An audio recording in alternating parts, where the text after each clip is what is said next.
Alright guys, welcome back to the channel. Welcome to this video, where today, back on the K10 again. Same as before. I actually went out and I got myself some wire loom. I don't know if this is actually still called loom, but it's a little bit more of a finer braid on this stuff. Wasn't exactly what I was looking for, but this should actually work. It's super flexible. It's gonna work pretty good, and it's heat resistant up to 250 degrees Celsius actually. So that should work pretty good for engine harness. And then I also have hockey tape here. This is a little trick that I learned a little while ago. You can buy actual wiring harness tape, and it's essentially pretty close to the same stuff as this. This stuff is really sticky, it works really well, it's flexible, somewhat stretchy too. So it's nice to just go around the ends of this after you're done, or wherever you have a joint where it kind of tees off into something else. It's nice to wrap this stuff around it, and it's cheap too. So there's a helpful tip for it. So, without much more being said, I'm just gonna get right into it.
So after a good hour or so, I got it mostly all wrapped up and put back through the hole in the firewall. That plastic ring is actually part of the grommet I'm using.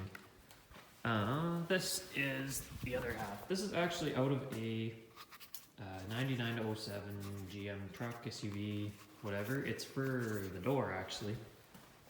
They use it just like that.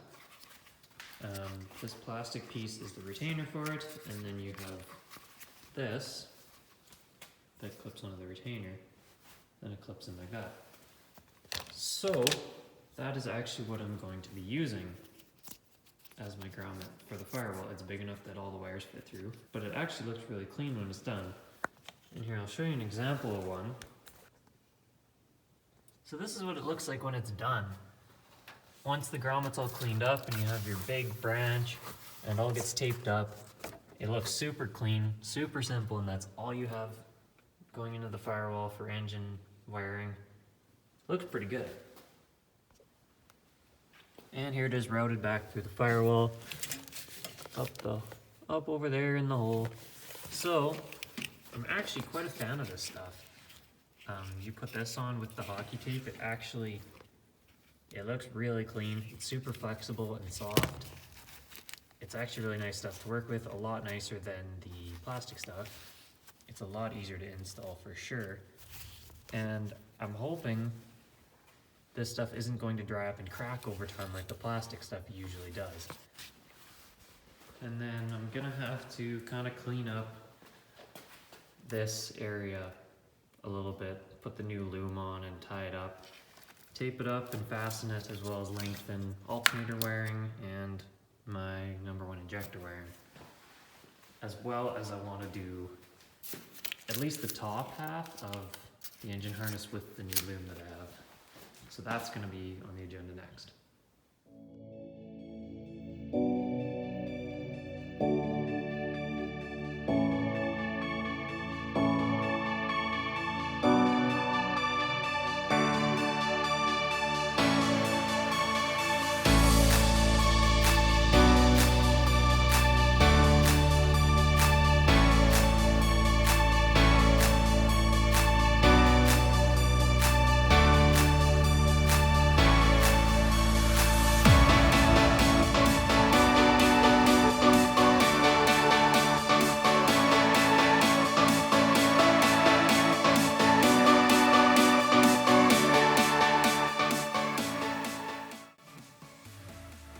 Last night my battery died, so didn't get to film the ending of it, but as you saw, got majority of this side done as well. The throttle body is all done, as well as all the branches off to the injectors. Then it all goes up into this main one. Then this one comes along. And I didn't finish up this joint yet because this is the branch that goes down to the transmission and it has O2 sensor wiring for the driver's side, that kind of thing.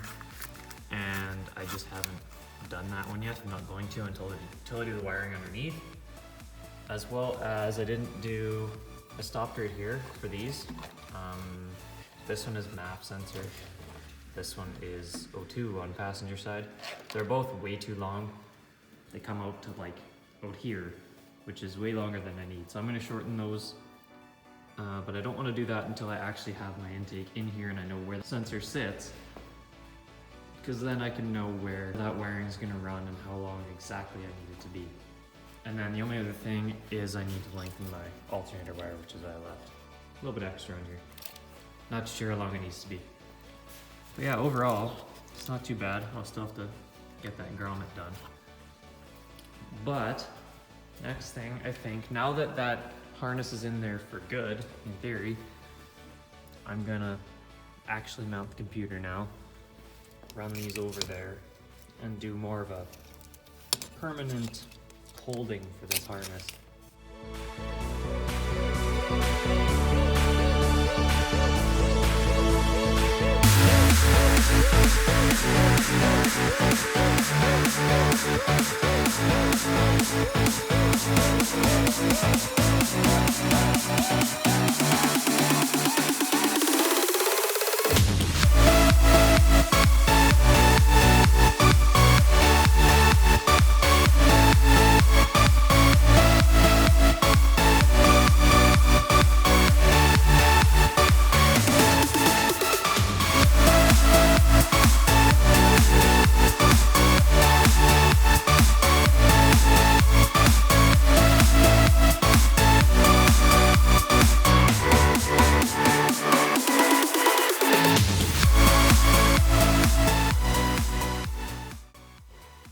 Update time. Computer's in, harness is ran. I ran radio wiring. This is for speaker. Speaker harness on this side. Climate controls are in now, just so I could make sure that I knew which plug went to where. Like I had a couple unknown plugs on that side that turned out they actually went into this. So this is in here so that I can kind of know how the vacuum lines are all routed, as well as the harness for this. That can all get hidden behind the defrost vent. That's probably gonna have to come out later, but not too sure. Pedal module is mounted. You can see it in there. Just right here. I mounted that pedal module up there. Harness for that is ran. It's just screwed into the steering column and brake support. And then gas pedal is temporarily in here. I want to pull it back out to clean it and paint it, but it is in here just so I could get a feel for how the carpet fits and all that. So that's in. Found the pigtail for my cruise control. So then these 4 wires will have to get wired into 4 wires under there that go into the pedal module. And other than that, that's about as much as I got done for that. Next, I'm going to be jumping into this wiring for the heater and air conditioning and all that. So this stuff goes over here and it hooks into blower motor and the blower motor relay and all that goes over there. These, I'm not 100% sure what they go into, so I'll have to figure that out and wire those in, and then I want to wrap it all up in that loom as well. So that's what's going to be next.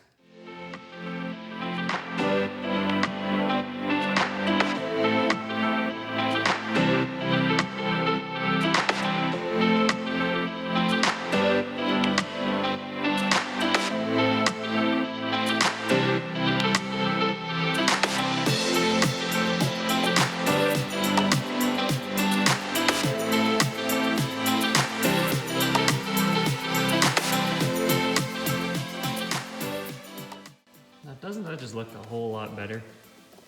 Got it all wrapped up in the loom with the tape on there. Like I said before, I'm still waiting waiting to get my other pieces for this. So these are just temporarily sitting here, but it looks a whole lot better. This is the ground for the blower motor. I don't know if you saw, I drilled a hole here. There's actually a dimple here from factory on the non-AC cabs, which this one was. So when you upgrade to AC, you need to drill a hole here so you can have this ground for both the harness for everything else, as well as to ground the blower motor. So that is done. All right guys, so it is now the next day. This morning I went to a local wrecking yard and I actually got a fuse block. This wasn't what I was planning. I had a smaller one coming from Amazon, but it's still a ways away. And I've seen blocks similar to this on eBay, and so I figured I'd give it a shot. This is actually out of a Kia Soul, believe it or not, a 2012 or a 2013 Kia Soul. We'll open it. So basically I took out, pretty much deep-pinned the whole thing, and then I added back in as many relays as I needed and as many fuses as I did. The way this works is actually all these, this whole row runs straight through these posts. So this is constant power. So I have certain, I don't remember what they are, but certain things running off of these, like fuel pump and main ignition, stuff like that. This is the main ignition relay. I have 2 fuel pump relays in here for both tanks. I have 2 cooling fan relays in here because I'm running dual fans. I have a relay in here to kick on the fan with the air conditioning, and then I have another relay for, oh, I can't even remember what it is now. But those are in there, and then these are for ignition fuses that come off of this relay to power injectors and coils and stuff like that. So I got that. I'm gonna see if I can make that work. Not too sure. It's kind of a smaller box, nice and square with mounting tabs, so I'll figure out some sort of bracket for that. I just have all my outputs coming out here. Then I got this. This is a positive distribution out of a Chevy Cruze, actually. I'm gonna see if I can make this work. Not totally sure if I'm going to, but I kind of want to get rid of this distribution that's right here and just kind of simplify it, because that's not the best looking. It's not super pretty in my opinion, but so I'm gonna see if I can eliminate that. That's the goal. Then I got these in the mail from Rock Auto. I got my emergency brake pad and my regular brakes pad. And then this is that vent hose. I got this from the wrecking yard that I was talking about. It has to go in here. So I'll clean that up, maybe paint that up, stick that on there. And these are just clips for the door pad. I just got a pack of 15. Then I went to the dealership. This is a dipstick. Most of the time, if you have a rusty engine, like this one kind of was, when you go to pull the exhaust manifolds off, you have to pull the dipstick out. What usually happens is it'll end up breaking right here because it'll be rusty, which mine did. So I've tried using Dorman ones or any other aftermarket dipstick tubes, and they don't fit in very well. So usually, if you use the AC Delco one straight from the dealer, it slides right in, you have no issues. This is only 37 bucks, so it's not that bad. I also got some more loom because I was actually running out. You'd be surprised, that stuff runs out pretty quick when you're doing a whole harness. So got more 1/2 inch, more 3/8, and more 1/4 inch as well. And then the last thing I got, because I'm gonna need to figure out my fuse blocks mounting, figured I should probably start getting the front end figured out. So I got these from a local auto parts store that specializes in classic vehicles. These are just your regular, just reproduction inner fenders.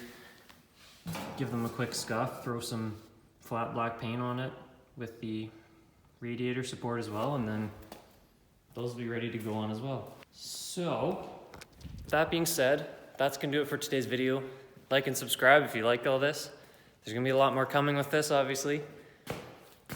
So yeah, that's about all I have to say. Like and subscribe, and we'll see you in the next one.